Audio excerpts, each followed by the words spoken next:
minimalism. Why? Why are you a minimalist? What does that even mean? What does it do for you? Hello, my love, it's Nicole Charnel here. Welcome to my channel.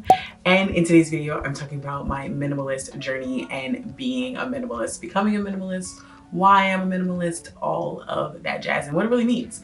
So minimalism was really popular back in like 2018, 2017. It got like super popular. There was like a documentary on it on Netflix. I'm pretty sure it's still on there. There was also like books that came out about it. The woman, what was her name? Marie Kondo, literally I have her book up there on the bookshelf, talking about like decluttering and all that, and minimalism just popped off. And I really got into it because I was searching for something to kind of give me a feeling of purpose of my space and what I was doing with starting a YouTube channel, like what I wanted to do with my life, whether I wanted to stay in my career, change careers and all that. And I came across minimalism. So to me, what minimalism means is that I have less things so I can enjoy more of life. And that pretty much includes like all of the tangible things that I have within my life. So I went through a very strict decluttering phase. This is actually on my old channel, so I'll show you some clips of that. But basically I decluttered everything, my clothes, my belongings. I even decluttered my kids' clothes. Really just pared everything down to all of just the necessity of things that I needed within my room and within my space. Now, also within that time I got a divorce and I moved out of my ex-husband's house and I moved into my parents' house where I only have one room. So decluttering also became a necessity for me because I didn't have a lot of space to put things, and I just have like one room, and then my kids have one room. So it really was a necessity. But then as it became more of my lifestyle, I enjoyed it tremendously. And I've now been a minimalist pretty much since then. I'm pretty sure it was 2018 or 19. And that is when it all started, and it has all continued on to now. So I'm gonna say a good 5 years. I kind of already talked about the main reason why I became a minimalist, but as I continued on in that journey of paring down my stuff and not bringing in more items, I really enjoyed it because of the freedom of it.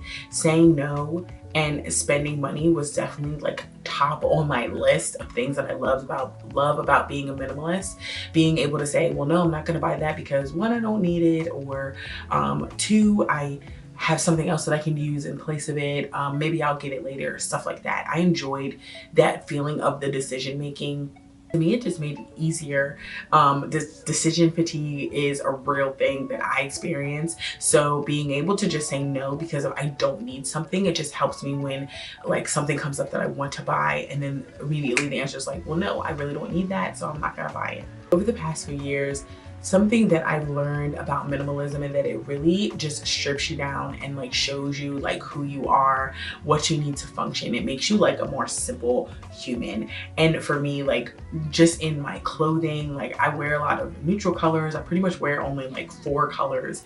And I love that because it also makes my shopping experience a lot easier. When I do actually need to buy something, I know what color of the item I'm gonna buy. I know what look I want it to give me in my clothing and like my aesthetic and what I want to look like and all that. Like it just made everything so much easier for me.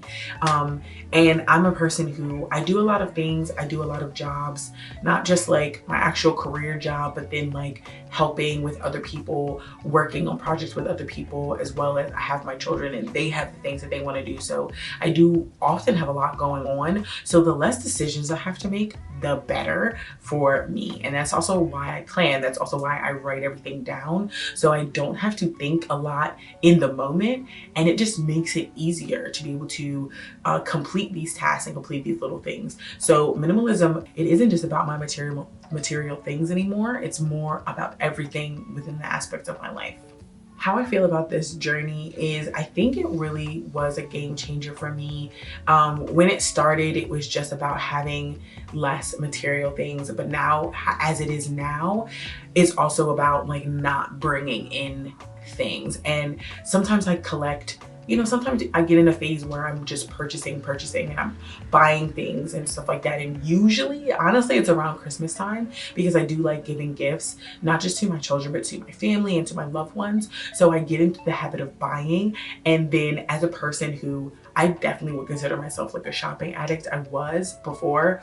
As a person who felt that and has that feeling of the purchase and who enjoys that feeling of the purchase, like it comes back very easily. And then I have to remind myself of my standards for being a minimalist. No, I don't need to buy that because I don't need it right now. If I want to still buy it, I put it on a list. I put it on the list and I say, okay, if I still want it, when I have the money to buy it, I'll buy it. Or if I still want it after a certain amount of time, I'll buy it. But more often than not, it's sitting on the list and then I never buy it. That is also something that has like changed throughout my journey. It's much easier for me to stop that purchase spiral and to continue to collect things. It's easier for me to stop doing it and to focus on the things that I really need in my life. After being a minimalist for these 5 years, I'm definitely going to continue. Matter of fact, this year I plan on doing a really big purge once again of my space and my items. Once again, I only have one room. I still live with my parents, but I'm also looking to move out. I'm looking to move into my own space. Seriously, I'm in the middle of a video and here. Thank you. Doing it right now? Yeah. Am I interrupting it right now? Am I in the video? I'm leaving you on the video, just to let you know. I'm leaving you Leave me on the video. That's what it is. I'm going to leave it on there.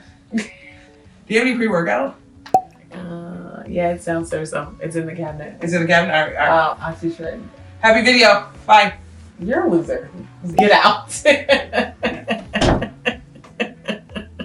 I said I'm going to do a really big declutter this year. I want to once again go through every single space that I have in this one little room because I do plan on moving out. And I also think that this will help me in moving out because I want to stay in the mindset of I don't need a lot of things.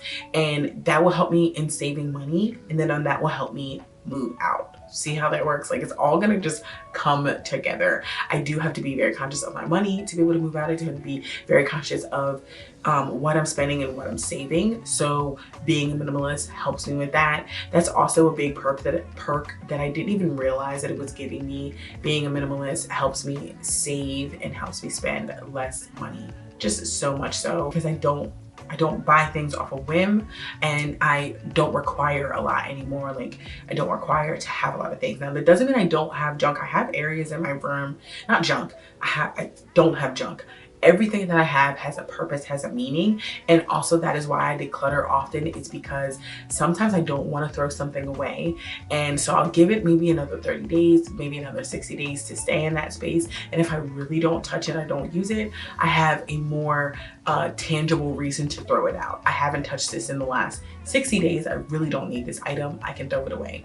And then I can continue to do that with myself, to continue to put myself through that exercise. So I won't feel like I'm just throwing everything away and that I still do keep things and I still do use items. Also, like I said, talked about making lists. So I'm gonna continue to do this and use this technique, making lists of the things that I want versus the things that I need to purchase. I need to have that list because it helps keep everything in perspective for me in buying and spending money. And also I do intend on moving out, right? So because I'm going to move out, I do have a list of items that I need to buy, list of things that I need in my apartment or in my space, right? So I'm gonna have to spend money at some point, but I just don't want it to be willy-nilly. I don't want it to be just all over the place. I want it to be structured so I know what I'm buying are things I actually need. And so I'm not spending money that I don't have or money that I don't need to spend. So making lists of those things is definitely something that I'm going to incorporate in my minimalist journey to continue to stay focused and stay on task. So my overall goal of being a minimalist is really just about being happy in the space that I have, being content with it. And contentment is not about not striving for more. Contentment is about being happy where you're at. So you can strive for more. You don't want to just be upset about what you have or you don't have.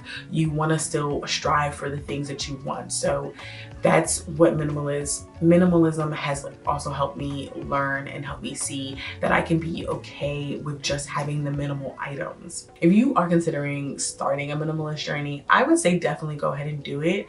I also recommend, let me get the book that I recommend that you read. This book here, The Life-Changing Magic of Tidying Up by Marie Kondo. The Japanese Art of Decluttering and Organizing. This book right here was really just set off my minimalist journey. It got really popular back when it was first published. I'm looking for the publishing date, 2014.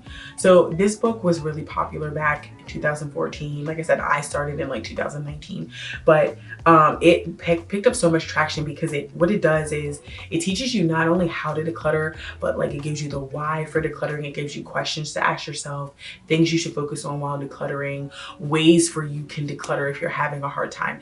This book really just lays it out for you, and I definitely recommend that you check it out. If you want to get into being a minimalist, if you're having a hard time decluttering, this book right here will help you tremendously. I love this book, and I actually think I'm gonna do like a reread or maybe even like an audio listen to of this book. Maybe even go back and annotate it, because I didn't annotate it. I did like fold down the pages. Like I have some like dog-eared pages of things that I remember from the book, but this book, like I said, super helpful in becoming a minimalist, starting a minimal journey. Even if you're just decluttering and you don't want to be a minimalist, but you just want to declutter your space, this right here, game changer. So I hope you enjoyed this video. Pretty much just an overview of my minimalist journey for the past 5 years and how it has changed my life and changed how I look at material things and buying and spending and even saving money. Being organized and planning and all that is definitely comes from, I think, this root of me being a minimalist and wanting to just have a trajectory or having a focus for my life and just staying on that focus and staying on task.